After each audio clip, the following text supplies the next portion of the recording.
Assalamualaikum warahmatullahi wabarakatuh. Di sini saya akan menjelaskan tentang mengenal sejarah pemikiran ekonomi Islam dan para tokohnya. Pemikiran ekonomi Islam menurut Al-Ghazali. Maslahah merupakan landasan yang menjadi landasan seluruh pemikiran Al-Ghazali.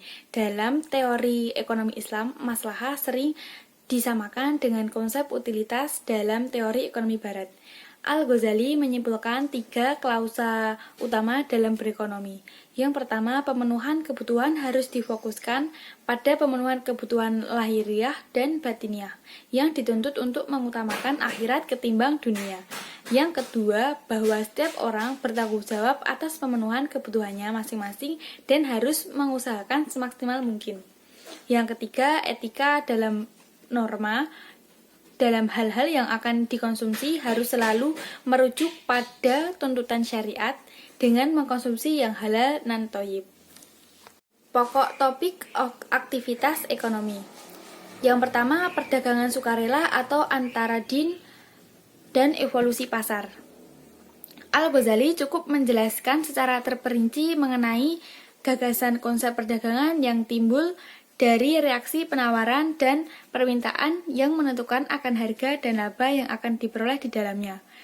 Di dalam pasar, elastisitas harga akan terjadi dari gesekan antara kenaikan dan penurunan atas permintaan dan penawaran. Yang kedua, Al-Ghazali menjelaskan bahwa dalam memenuhi kebutuhan publik, produksi barang-barang yang akan ditransaksi di pasar merupakan kewajiban sosial. Dalam artian, jika ada kelompok masyarakat yang berkecimpung di dunia usaha untuk memproduksi kebutuhan masyarakat lainnya, maka kewajiban seluruh masyarakat lain telah terpenuhi atau fardu kifayah.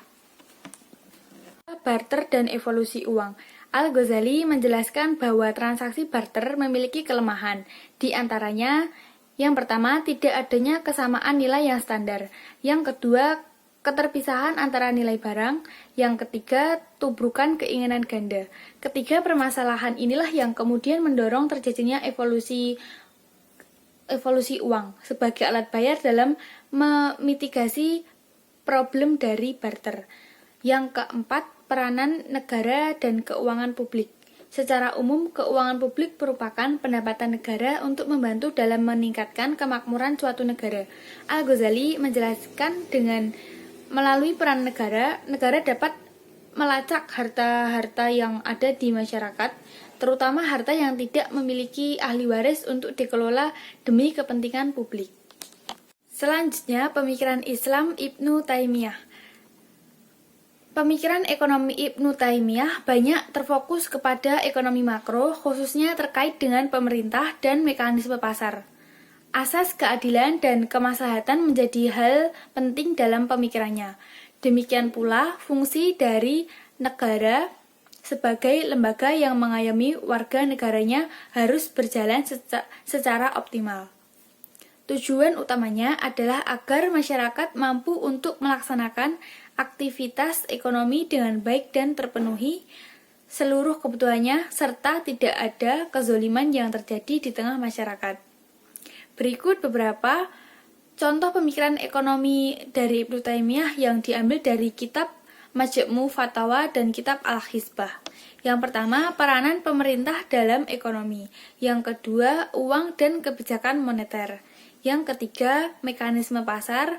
Yang keempat, institusi hizbah. Yang kelima, kompetisi dan regulasi harga. Yang keenam, kerjasama dan keuntungan yang setara atau adil. Yang terakhir, yang ketujuh, hak kekayaan. Selanjutnya, pemikiran ekonomi Islam menurut Ibnu Qayyim. Ibnu Qayyim dalam tulisannya telah menyentuh beberapa persoalan berkenaan dengan falsafah ekonomi Islam, yaitu konsep manusia Islam atau homo islamicus dan manusia bukan ekonomi atau non-homo economical.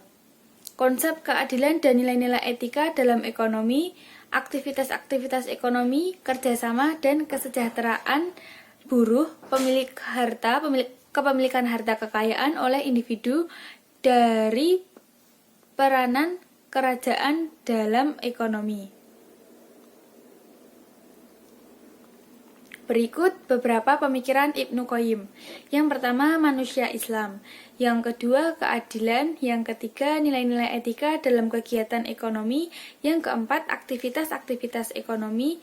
Yang kelima, kerjasama ekonomi dan pembangunan buruh. Yang keenam, pemilikan harta kekayaan oleh individu dan campur tangan pemerintah. Yang terakhir, pemikiran ekonomi Islam menurut Ibnu Khaldun. Pemikiran ekonomi menurut Ibnu Khaldun yang dalam lintasan sejarah perekonomian dunia dapat disejajarkan dengan pemikiran para tokoh ekonomi modern.